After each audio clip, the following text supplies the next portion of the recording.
Hello বন্ধুরা, welcome to only sports view. তো আজকে সন্ধ্যে 7:30 থেকে মোহনবাগান ভার্সেস বেঙ্গালুরু এফসির মধ্যে যে ম্যাচটা ছিল, তো সেই ম্যাচটা শেষ অবধি মোহনবাগান 3-0 গোলে হেরে যায়। তো সেই ম্যাচটা শেষ অবধি মোহনবাগান বেঙ্গালুরু এফসির কাছে 3-0 গোলে হেরে যায়। তো সেই ম্যাচটার ব্যাপারে কিছুটা আলোচনা করে নেবো। তো ভিডিওটি সবাই শেষ অবধি দেখতে থাকো, আর চ্যানেলে নতুন হয়ে থাকলে চ্যানেলটি সাবস্ক্রাইব করে পাশে থাকা বেল আইকনটিকে অন করে পাশে থেকো। তো যদি ম্যাচের ব্যাপারে কথা বলা যায়, তো মোহনবাগান শেষ অবধি বেঙ্গালুরু এফসির কাছে 3-0 গোলে হেরে গেল। তো মোহনবাগান এই সিজনে ফার্স্ট ম্যাচটা ড্র করলো মুম্বাইয়ের সাথে, সেকেন্ড ম্যাচটাও ড্র করতে করতে নর্থ ইস্টের সাথে জিতেছে, আর থার্ড ম্যাচ বেঙ্গালুরু এফসির সাথে। তো এই ম্যাচটা হেরে গেল মোহনবাগান। তো মোহনবাগানের থেকে অতীব জঘন্য ফুটবল। তো এতটা জঘন্য ফুটবল মোহনবাগান টিমের থেকে আশা করা যায় না। আর জোসে মলিনা, তাকে নিয়ে নতুন করে আর কি বলবো।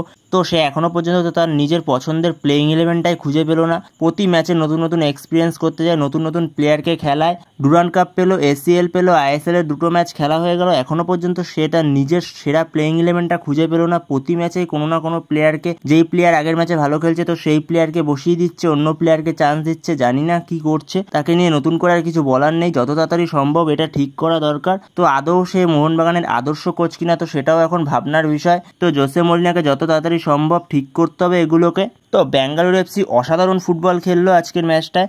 তো মোহনবাগানের কাছে কোনো জবাব ছিল না বেঙ্গালুরু এফসির এই ফুটবলের কাছে। তো বেঙ্গালুরু এফসি অসাধারণ খেলছেও এই সিজনে, এখনও পর্যন্ত তারা কোনো গোল খায়নি। ক্লিন শিট, তিনটে ম্যাচে ক্লিন শিট রেখেছে বেঙ্গালুরু এফসি। তো তিনটে ম্যাচে তিনটেতেই জিতে 9 পয়েন্টে বেঙ্গালুরু এফসি পয়েন্ট টেবিলের 1 নম্বরে আছে। তো সুনীল ছেত্রী সে হাইয়েস্ট টপ স্কোরার হয়ে গেল আইএসএল এর, তার 64টা গোল হয়ে গেল। সে আগের দিন 63 গোলে ছিল। বার্থোলোমিও ওব্বেচে ও Sunil Chhetri joint top scorer ছিল। আজকে সে আরও একটা গোল পায়।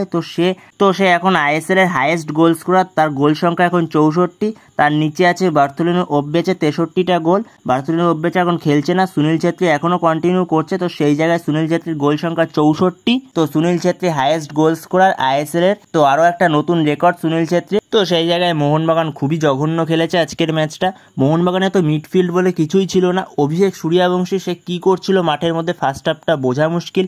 একটা ভালো শট মেরেছিল ফার্স্ট হাফে, গুরপ্রীত সিং সান্ধু সোজাসুজি বক্সের বাইরে থেকে, ওই একটাই ভালো কিছু করেছিল অভিষেক সূর্যবংশী যেটুক মনে পড়ছে। তাছাড়া অভিষেক সূর্যবংশীকে সারা মাঠে খুঁজে পাওয়া যায়নি ফার্স্ট হাফে। কী করছিল, হেঁটে বেড়াচ্ছিল নাকি কি খেলছিল আদৌ বোঝা যাচ্ছিল না। তো সেই জায়গায় খুবই খারাপ অবস্থা মোহনবাগান টিমের। আর মোহনবাগান টিমের যে ফিজিও, সে কী করছে বলা মুশকিল।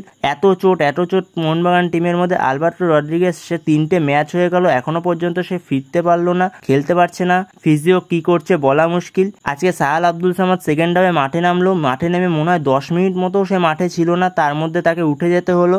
যত সম্ভব মনে হলো হ্যামস্ট্রিং একটা ইনজুরি হয়েছে। তো দেখা যাক সাহাল আব্দুল সামাদকে নিয়ে কী আপডেট আসে পরে। তো আপডেট আসলে তখন তোমাদের জানিয়ে দেবো কী আপডেট আসে সাহালকে নিয়ে। তো খুবই খারাপ অবস্থা মোহনবাগান টিমে। যত তাড়াতাড়ি সম্ভব মোহনবাগানকে সেই জায়গা থেকে রিকভারি করে আসতে হবে। আর রেফারিকে নিয়ে তো নতুন করে কিছু বলার নেই। আইএসএল এর রেফারি তো আগাগোড়াই এরকম। মোহনবাগানের বিপক্ষে অনেকগুলো আজকে সিদ্ধান্ত গেছে। তো অনেকগুলো অফসাইড কল মোহনবাগানের বিরুদ্ধে গেছে। যেমন একটা অফসাইড কল, জেসন কামিন্স বলটা নিয়ে কাটাচ্ছিল, সেই জায়গায় মানবীর সিং অফসাইডে ছিল, কিন্তু মানবীর সিং কোনো কারণেই বলটা টাচ করলো না, সেই মুহূর্তেও সেটা অফসাইড দিল। আর একবার দিমি পেত্রাদোস আর মানবীর সিং দুজনেই এক জায়গাতে ছিল, দুজনেই অন সাইডে ছিল, সেটাও অফসাইড দিল। কিছু বাজে অফসাইড কল দিল। তো রেফারিকে নিয়ে নতুন করে আর কিছু বলার নেই। তো সেই জায়গায় রেফারির জন্য যে মোহনবাগান হেরেছে এমনটা না, ওগুলো কোনো ব্যাপার না, জাস্ট বললাম। মোহনবাগান আজকে অতীব জঘন্য খেলেছে। মোহনবাগানের হারের পেছনে মোহনবাগান নিজেই দায়ী। তো সেই জায়গায় বেশি কিছু বলার নেই আর এই ম্যাচ নিয়ে। তো তোমাদের কি মনে হয় মোহনবাগানের এই ম্যাচ নিয়ে, অবশ্যই মতামত জানিও কমেন্টে। তো এই ভিডিওতে এই পর্যন্ত। তো ভিডিওটি ভালো লাগলে অবশ্যই লাইক, শেয়ার, সাবস্ক্রাইব করতে ভুলো না। তো নেক্সট ভিডিওতে দেখা হচ্ছে, ততক্ষণের জন্য বাই বাই।